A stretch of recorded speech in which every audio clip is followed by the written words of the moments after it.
Welcome to the ground control station. Mr. Mike, one of my locals. Your Cobra 2000's up, brother. All right. And she's been sitting on for about 3 to 5 minutes now. But we're going to key it up. Mic gain all the way down. RF power all the way down. 25 watts forward. About a 3.8 watt dead key. And RF power all the way up.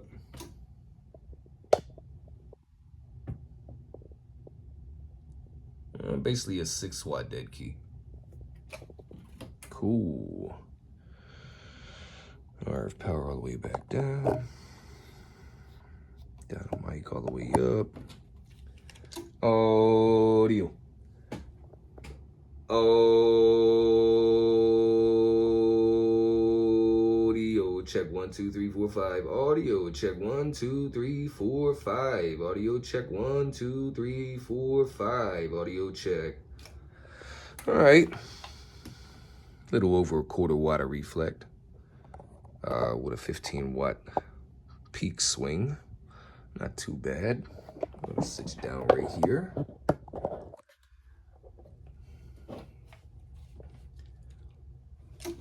Let me turn this mic gain down real quick. Get my 2-division carrier.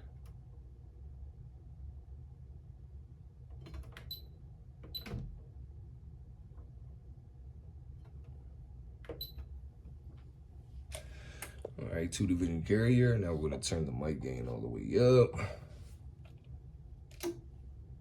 Audio check 1, 2, 3, 4, 5, 6, 7, 8, 9. Audio.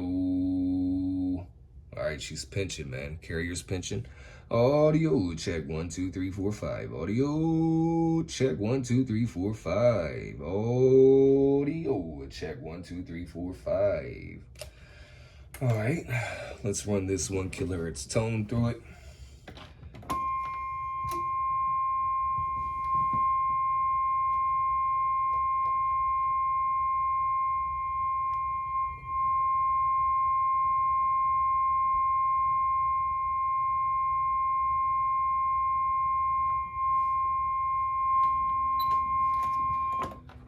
All right, that's what we got, man. Pinch carrier. It's not even flat topping, it's knife topping. So that's a stock waveform. Well, that's not a stock waveform. That's a peaked and tweaked waveform. But right now, that's what you got, brother. About 13.5 watts, true to the tone. A little over a quarter watt of reflect. So what I want to do real quick is clear that out. And we're going to inject a 1 kilohertz tone. And then I'm going to back the mic gain down and see if this thing actually cleans up a little bit as I back the mic gain down. So 1 kilohertz tone coming up. Mic gain's all the way open. 3 o'clock on the mic gain. 1 o'clock on the mic gain. 12 o'clock on the mic gain. 11. 10. Oh my God. Now it's undermodulated, way undermodulated. All right, so there's your mic gain. About 8 o'clock. And that's when the waveform cleans up. Okay, that's when the waveform cleans up. So, but it's undermodulated by now. So if you would run that to think you would keep a clean, clean harmonics on airwaves, that's a no-go. So we can't back the mic gain down that far to find a clean wave, okay? It should be clean. That waveform should be clean with this mic gain all the way open. So let's go from 8 o'clock back all the way up and we'll watch the waveform change.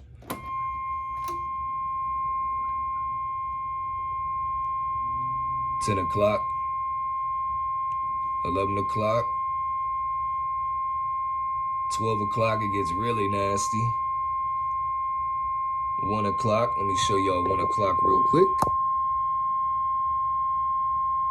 There's 1 o'clock on the mic game, almost 2.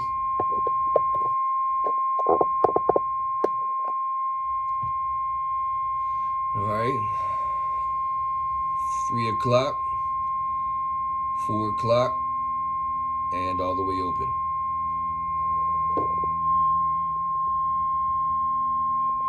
All right, man. So we're gonna go back and back down to about 1 o'clock. That's where it starts to change up a little bit on the positive peaks, but not very much. All right.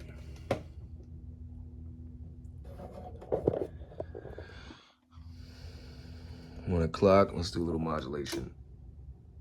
Audio check 1 2 3 4 5. Audio check 1 2 3 4 5. Audio check 1 2 3 4 5. All right, let's take that delay off real quick. Center my trigger. Audio check 1 2 3 4 5. Audio check 1 2 3 4 5. Audio check 1 2 3 4 5. Okay, well that's a little that looks a little bit better with concerning actual vocals. Let's turn it back up. Audio check 1 2 3 4 5. Yep. Yeah, so we can't have that, man. They're nice, cool radios, but we can't have that. And we're back. All right, Mr. Mike, I can't find anything clipped or snipped in this rig whatsoever. Okay, so that's one good thing about this radio. It hasn't been clipped or snipped, but we're gonna get some thermal compound and add to your driver and final, man, because it's about that time. Chalky. All right. So the thermal compound actually helps transfer heat from the transistor to chassis itself, okay? And note the fact, when you bought this radio, the guy claimed he recapped it entirely, and yes, he replaced every single electrolytic capacitor that is on this radio. Now, of course, he didn't do your ceramic capacitors and stuff like that. That's one hell of a job as well. But yes, he did upgrade every single electrolytic capacitor. All right, we got this thing contact cleaned.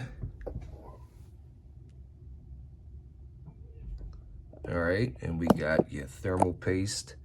Pulled your driver and final and put more thermal compound there, and we also did this here with the voltage regulators.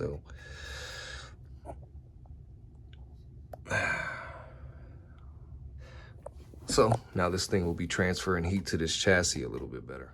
I almost forgot to show that none of your trap coils have been spread either, Mike.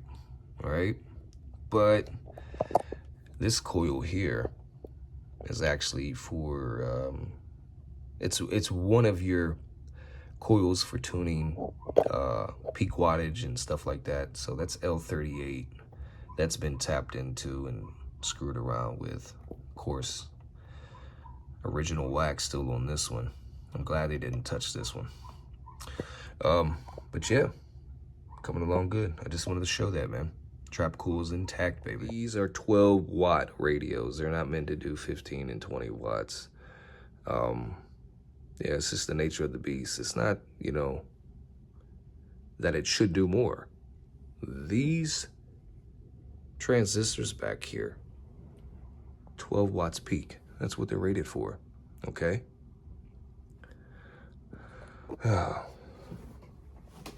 But, you know, we gotta school the old school, because there are still guys out there that do your crappy 1980s and 1990s peak and tweak to the max. I don't know what it is, but especially with radios like this, man. If you clip TR24, okay, it's just gonna mess AM up and mess single sideband up, especially single sideband.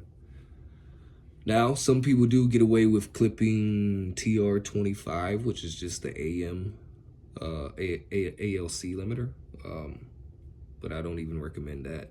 Okay. Now, this radio wasn't clipped at all, but it was just peaked and tweaked. Okay, poor tune.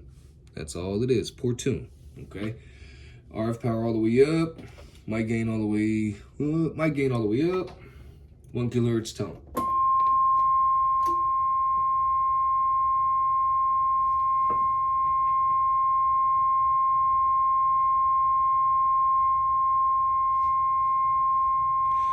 Got a 3.8 watt dead key, just under 4 watts. And we'll flip this slug around and check the reflect.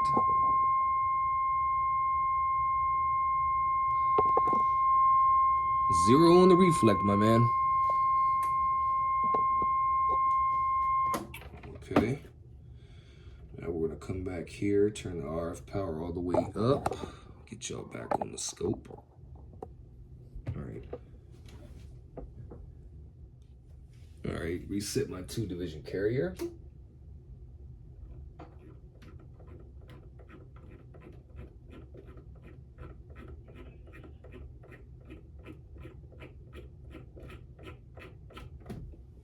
Pretty. 1 kilohertz tone coming up.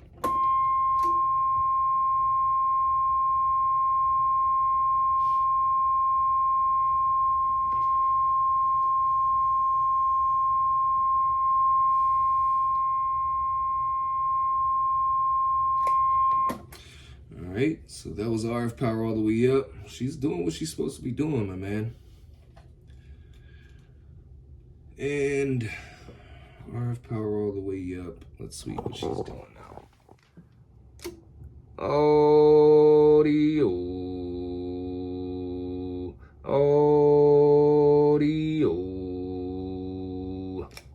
Little over 12, and that's really where you want to be with these radios, because like I say, these transistors back here, your final, okay, it's 12 watts, man.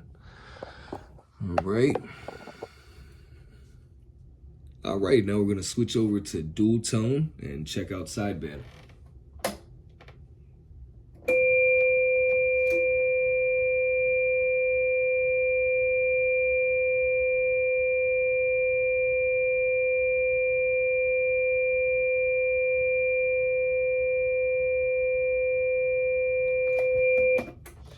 All right. Hold on to something. We'll be back. All right, Mr. Mike, we went through all your variable potentiometers, all your knobs and your control switches, and we contact clean that. And here's one of your voltage regulators for your power supply. We lifted that up and put some more thermal compound. All right, now, I know you want to talk back in this radio. But just like every other Cobra 2000, you just can't get them to sound clean. You can't get Talkback to sound good, okay? Now, I went through a couple different resistors. I started with 50 ohm resistor, 2 watts, and I worked my way all the way up to 100 ohms. 2 watts, and I just can't get the Talkback to sound good in these things, man. So I am not doing that part of the job, only because it's not satisfactory to my standards. Like I say, I know a bunch of guys who run Cobra 2000s. Only know a couple who have Talkback, and they sound like shit. I mean, compared to a Striker Talkback, it sounds horrible, you know. That's why I tell a lot of people, don't add Talkback to your 2980 or your 2990 or your 2995. It just does not sound good at all, man. But anyways, sorry about that, Mr. Mike. I just can't apply a crappy mod and then you get it back and the Talkback just sounds terrible. All right, and we're wrapped up here, man. Okay, so let's get back on the old scope. Mic gain all the way up, RF power all the way down.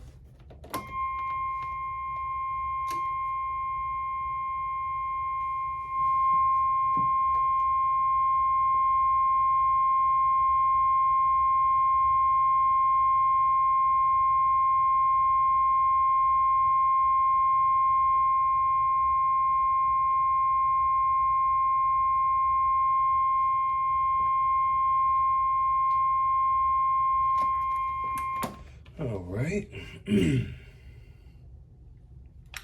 Now, what we're gonna do is we're gonna crank up the RF power. All right, RF power all the way up, mic gain all the way up, 1 kilohertz tone coming up.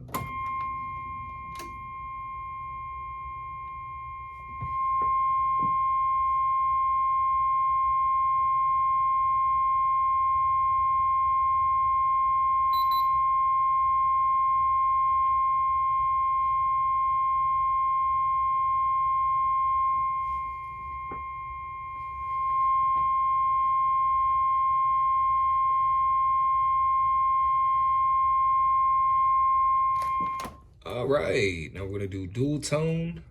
We'll switch to dual tone, and then single sideband.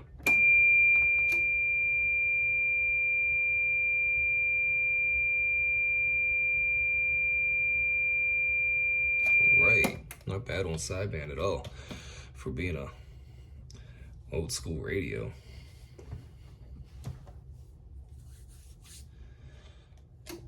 Audio check 1 2 3 4 5. Audio check 1 2 3 4 5. Vocals, vocals, vocals. Audio check 1 2 3 4 5. No more pinching, no more flat topping. Audio check 1 2 3 4 5. Audio check 1 2 3 4 5. Audio check 1 2 3 4 5. Audio check 1 2 3. Audio check 1 2 3 4 5. Got yourself a 12-watt radio, sir. Audio check 1 2 3 4 5. Audio check 1 2 3 4 5. Clean, clear broadcast modulation. All right, Mr. Mike, that's a wrap, man. Appreciate your work. Appreciate the content. High five, brother. Now, guys, I know they're very sought after, and they're a kind of cool base station, okay? But please let me tell you guys something. There's nothing special about these, okay? So all you guys out there that are selling them for $1,000, $1,200, $1,500, you out your fucking brain, okay? And all you guys in the forums and the groups and the CB radio chat places, stop letting these guys sucker you into believing these things are some sort of extraterrestrial piece of technology, because it's not. Now, for its time, you know, it was actually a pretty cool radio for its time, but all it is a Cobra 148 GTL. All right, they're 12-watt radios. They're not a monster radio. They're not a powerhouse. Okay. It is what it is. No offense to anyone. Okay, but it's always facts over opinions here, man. You know, if you really want a balls to the wall radio, get you a Striker 955, okay? Also, balls to the wall means barefoot, balls to the wall. Not no junk ass radio with an amp attached to the belly, all right? No. Yeah, this is why you don't see me with RCI N2s and RCI N4s and stuff like that. If I want an amplifier, I'll connect one externally, okay? But anyways, guys, $300 tops in mint condition, okay? This is just word of advice, all right? $300 tops in mint condition. If it's worth more to you, then it's probably sentimental, or it's you know, that brainwash type deal. Like I say, they talk good on AM, they talk good on sideband, but they can't out-talk a striker. It is what it is, man. All right, guys, appreciate you tuning in. High five to the airwaves. Ground control. 204. Black Ops technology. And we're gone, gone, gone, gone, gone.